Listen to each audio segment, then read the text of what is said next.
Good morning, everybody. It's July 3rd. Yeah, we're all right. We're okay. I just saw the cards were all frickin' a little frickin'. Okay, what up? Hey, we're gonna do some tarot for you guys. I'm MJ. I'm the founder of Ultra Love, and I do these speedy talking tarot readings for my lover supreme and to share the brand with you guys. There's a merchandise, there's a store where there's like notebooks and tote bags and t-shirts and and there's online courses, cartas, and there's the book that I published many moons ago. Still is relevant today. I'd probably do a few edits. It's a little bit like pre getting to the root of my own shadows. So that my book talks about like raising our vibration. I don't really align with that, FYI. I align more with like the wholeness and having the conscious control to raise or tune down or raise the vibration. Because my experience of accessing and flowing in the high vibratories was burnout.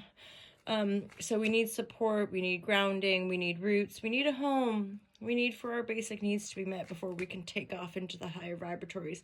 That's my perspective. Plus, I dare say we need more people.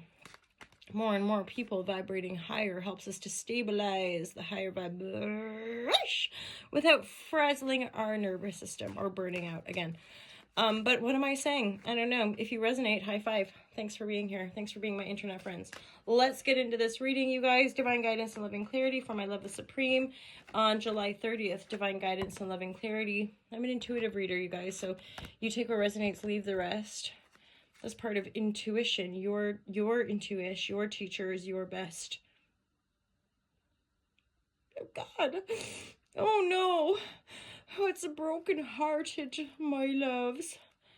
I mean, I'm looking at this going, yeah, it kind of makes sense with some of these other cards. I'll take it because it come through. So, burnout energy is actually here, but the Wheel of Fortune. So I'm thinking that you could be getting to the end of this cycle. More than likely been really, really painful. Like feeling heartbroken, supreme. We'll get some energies on that. Heartbroken, but the wheels of time are turning. The Wheel of Fortune is always turning. We're riding high, we're going low, we're going low, we're going high. It's constant, right? So expect it. If there's been some pretty harsh downturns, then you're gonna what doesn't kill us makes us stronger. You know, if we don't completely bail out during a very difficult situation, we will ride it out and lift ourselves up again. You know, we can overcome these things. It's just not obvious. It's not necessarily easy either. You know, patterns are easy, habits are easy once we're in them. Changing those, that's the tricky bit. I'll testify. I wake up in the night. If I'm up, I'm ready to go. We're working. Work. I mean, that's great, but it's like there's a sense of like you want a little more of a life, or you want to one day be able to have a lion. Yes, it's like I have to actually practice on breaking those habits, breaking the workaholism habits. But I love what I do. Great. Good. Then there's other things that you can find to love as well that aren't just solely focused on working in that regard. Okay, I'm pulling a few more cards for the clarity, you guys, lovers. Ooshka. So definitely some heartbreak in the love department, you guys.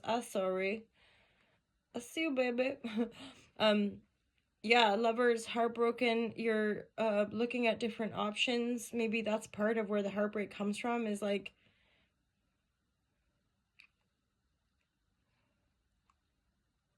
it's funny. I'm getting like this funny interpretation of this energy where it's like one of you is like, maybe you should just like have a bit of distance or have a bit of a break. And then the other person like met someone and then you're like, oh fuck, as in like you're the one who's like, let's just have a bit of a break, and then whilst you were having a break your partner found another lover and now you're like, as in I just wanted to break, I thought we were gonna get back together, shit, and then fuck, nope, Three of Cups, there's some heartbreak here, but again, you or the other person, cross watchers, take what resonates, right? There's just a sense of you're having to look at the options you've got now. Look at the different options. Right now, you're probably looking at the fact that you've been heartbroken by a situation you thought was like mega love.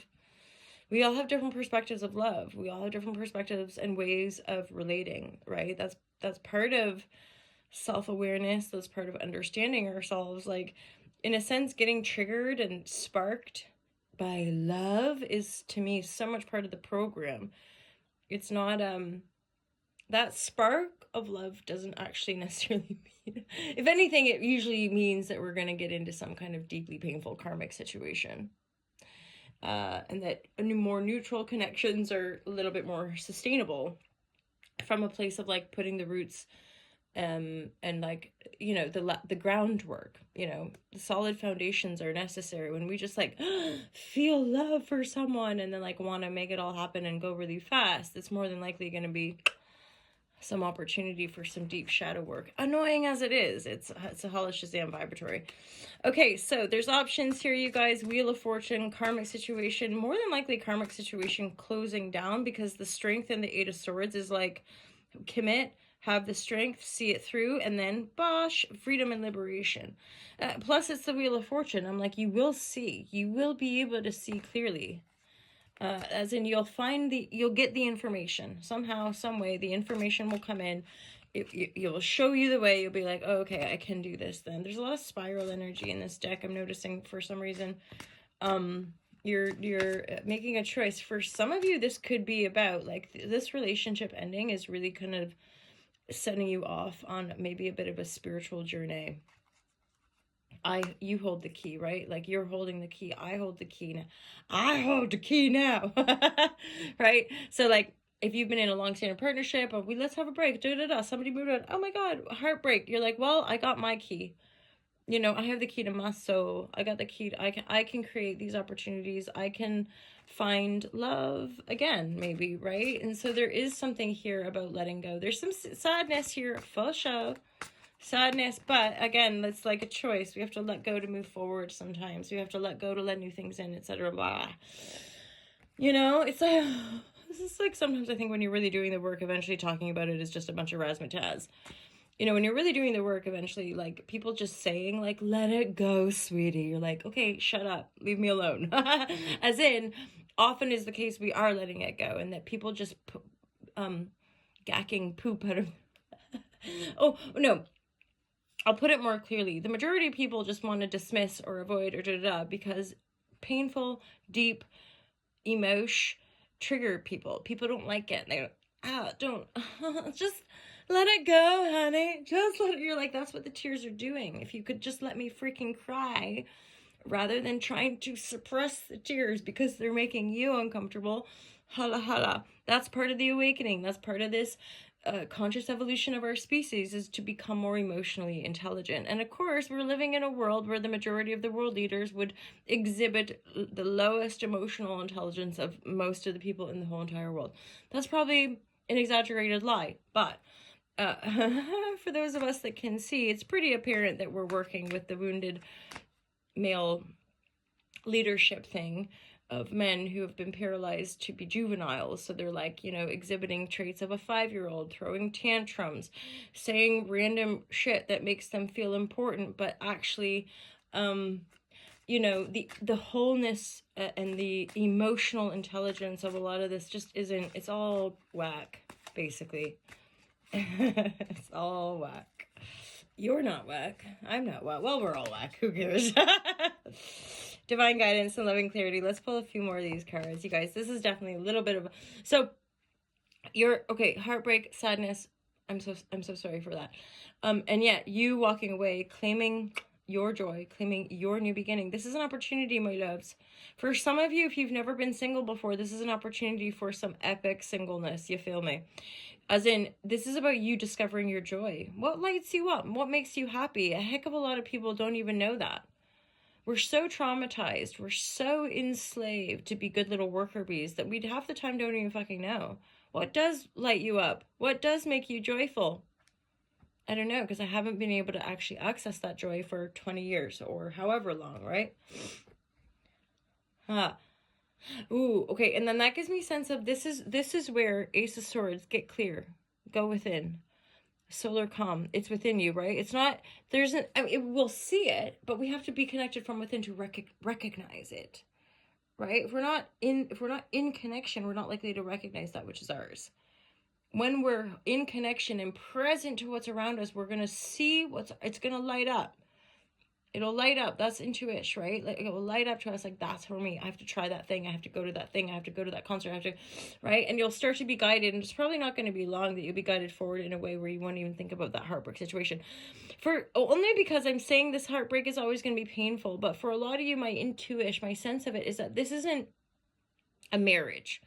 This is a situation that felt really loving, that was really lovely while it lasted. The lovers is like a Gemini in energy, so it's a 2, it's a twin, and that's making me think that this relationship might have been like 2 to 3 months, at the very most for some of you 2 to 3 years. But this is not a situation where I feel like there's like children, marriage, shared assets. This is not the feeling I'm getting.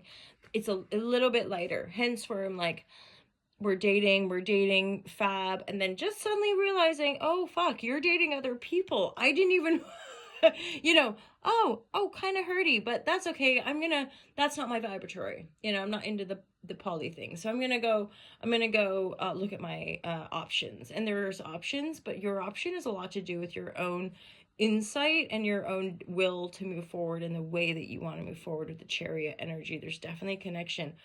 Ace of Swords, moving you forward. Let the kind of Chariot energy take you. You will be guided, you guys. This is quite a spiritual energy, leading you to rebirth, leading you to greater joy. You have to choose the joy. I know it's hard. It's bloody difficult, especially because we've been programmed to almost like glorify the pain, or like wear our own issues like a badge, perpetuate cycles of self-loathing, because it's all we know.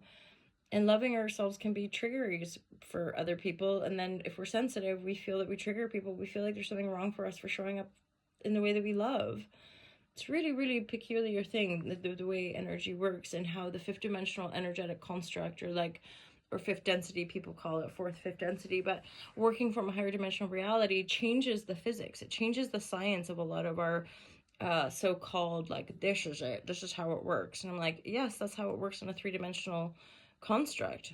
That's how we think, we create, right? So that's how we think. That's the program, that's the belief, that's how we think we've created this dimensional reality. And so we think in black and white, we think in us and them, we think in separation. But if we're moving into a fifth dimensional consciousness and we are the creators of our own reality, then that physics changes. We're more embodying and aware that the observer affects the reality. So how I feel about myself is prime time to how I show up. It has less to do with my actual personal patterns. My personal patterns are just a reflection of my connection to self. What we often do is say, well, this is what I do, and then we try to replicate one another's patterns. And that's not right or wrong or good or bad, but often is the case is that pattern is not authentic to our own soul. We're still going to have to make tweakments along the way. Little ramble, holla Shazam, let's create together and be all right. Let's go. One love. I don't know the words. One heart. The fact that I don't know the lyrics to that song in particular, I feel like super embarrassed. So I'm going to close her down. Have an awesome day, you guys. Thanks for being my internet friends. Thanks for putting up with me. Have an awesome day, you guys. Peace out. Look after yourselves. All right?